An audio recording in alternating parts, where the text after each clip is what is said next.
for Mr Finlayson. Well, no, the member can't move an extension of time. The next speaker is Honourable David Cunliffe. Mr Speaker, put aside the fact that the sale of SOEs is the wrong thing to do.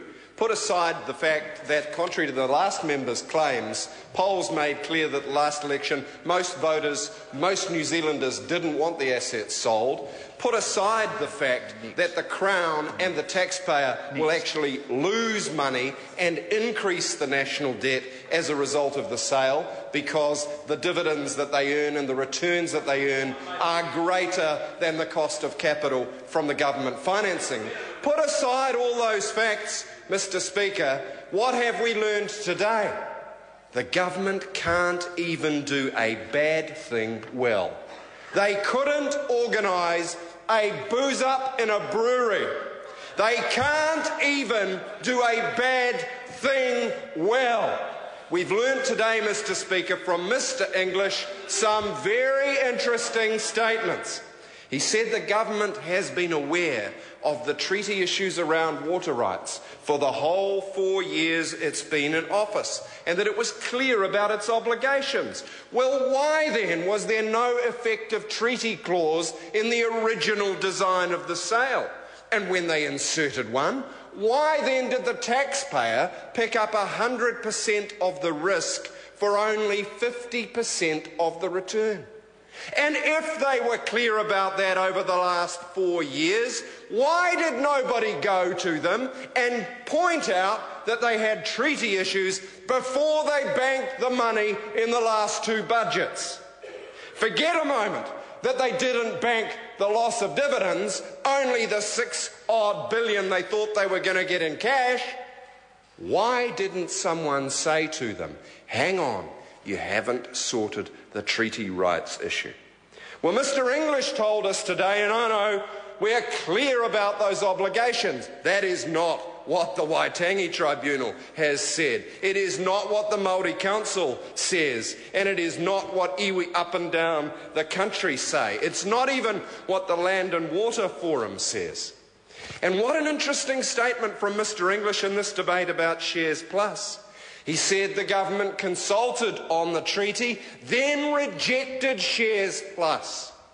Then the Waitangi Tribunals come out recommending that they consult on it, so they still reject it, but they are going to, quote, consult. Now, in ordinary language, that's a sham.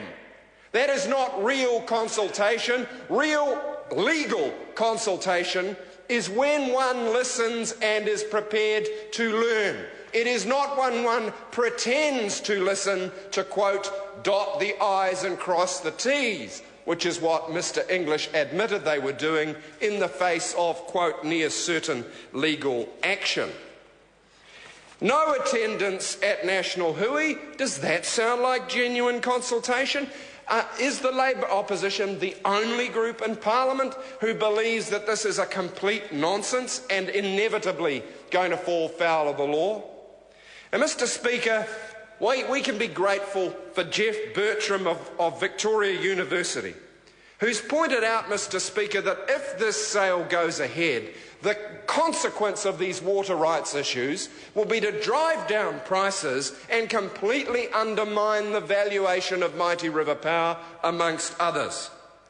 The book value bears no relationship to the market value, and the only person in the world who thinks the price is going to go up as a result of this complete nonsense is Mr Joyce, who says, wonderful, we'll be able to print another glossy brochure and inform New Zealanders how wonderful it is. Well, that's not what Professor Bertram says is going on. He says that their assets are already overvalued because of a particular valuation method, and that, let me quote him, that if wholesale prices were 10% lower, the discount rate 0.5% lower, and operating costs 10% higher, it would wipe $1.2 billion off Mighty River's $5 billion book value. $1.2 billion. Let alone the treaty rights issues, Mr Speaker. This is a house of cards that's coming down around the government's ears. It is the one policy they sunk political capital into because it was going to transform our economy. Well, that was a nonsense from the outset. But, Mr. Speaker, National can't even do a bad thing well. They couldn't organise a booze-up in a brewery, and now they are up the Waikato River without a paddle. Te Urawa Flavel. Tēnā koe, Mr. Speaker, kia ora tātou katoa. E kororo nei mo tēnei take